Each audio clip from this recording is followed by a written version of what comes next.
नमस्कार किसान भाइयों, देसी मुर्गी पालन में आप सभी का स्वागत है। आज हम बैकयार्ड पोल्ट्री फार्मिंग के बारे में जानेंगे। बैकयार्ड पोल्ट्री फार्मिंग मतलब जो देसी मुर्गी पालन अपने घर के सामने या छत पर छोटे पैमाने पर जो देसी मुर्गी पालन हम करते हैं उसे बैकयार्ड पोल्ट्री फार्मिंग बोलते हैं। जहाँ पर देसी मुर्गियों को हम खुला छोड़ते हैं खाने के लिए दिन भर, और रात के समय में छोटा सा पिंजरा हो, केज हो, छोटा शेड हो, उसमें रखते हैं। यह बैकयार्ड पोल्ट्री फार्मिंग जो करते हैं इसमें बर्ड की संख्या देखी जाए तो तकरीबन यह 20 से लेकर 30 बर्ड जो है आप बैकयार्ड पोल्ट्री फार्मिंग में पाल सकते हैं। तो इनके लिए जो इम्पोर्टेंट खाने का खर्च रहता है, बाकी बातें हैं, इसके लिए ज़्यादा कुछ हमें मेहनत लेने की ज़रूरत नहीं रहती है। बैकयार्ड पोल्ट्री फार्मिंग शुरू करते समय हमें यह ध्यान रखना है कि अगर हम चूज़े लेके शुरुआत कर रहे हैं तो हमें 20 से 30 चूज़े जो है एक ही उम्र के चिक्स लेने ज़रूरी है।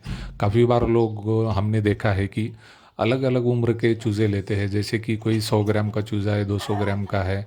तो ऐसे अगर अलग उम्र के अलग वेट के चूज़े हम लेते हैं तो इनकी ग्रोथ प्रॉपर नहीं होती है।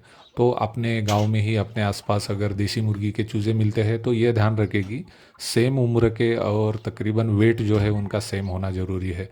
तो आप जब ऐसे चूज़े लेंगे तो उनकी ग्रोथ अच्छी होती है।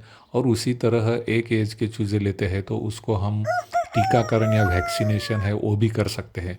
क्योंकि काफ़ी सारे लोग जो है छोटे पैमाने पर मुर्गी पालन शुरू कर रहे हैं, लेकिन सबसे बड़ी दिक्कत उन्हें यह आ रही कि बीमारियां बहुत आती है। और बीमारियां आने का कारण यही है क्योंकि एक तो आप चूज़े आपने अलग अलग उम्र के लिए है और उनको वैक्सीनेशन भी प्रॉपर आपने नहीं किया है। तो ये बात हमें ध्यान रखनी है। तो इस तरह से हम बैकयार्ड पोल्ट्री फार्मिंग में 20 से 30 चूज़े लेके शुरुआत कर सकते हैं।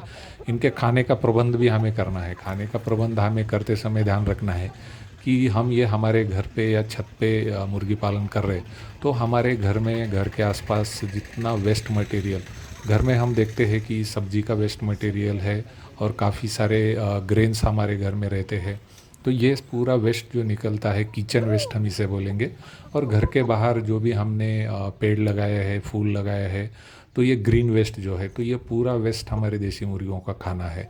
तो यह दिन भर हमारे देसी मुर्गियों को देते रहना है। और इसके बाद इम्पॉर्टेंट बात आती है कि रात के समय में भले ही हम बैकयार्ड पोल्ट्री फार्मिंग कर रहे हैं, लेकिन 20 से 30 मुर्गियों के लिए तकरीबन आपको 5 बाय 10 फीट का छोटा केज या छोटा शेड घर पे ही बनाना है। तो रात के समय में उनको वहीं पे रखना है और वहाँ पर पानी की व्यवस्था करनी है। और उसी तरह हमारे घर से जो निकलने वाला वेस्ट मटेरियल है, किचन वेस्ट वगैरह, ये रात के समय भी उनको खाने को देना है। तो इस तरह से छोटे पैमाने पे आप अपने घर पे या छत पर 20 से 30 मुर्गियों का देसी मुर्गी पालन कर सकते हैं। और इससे प्रॉफिट देखा जाए तो एक मुर्गी से हमें तकरीबन 100 रुपये भी प्रॉफिट होता है। तो महीने में हमें 200-3 हज़ार घर बैठे मिलते हैं।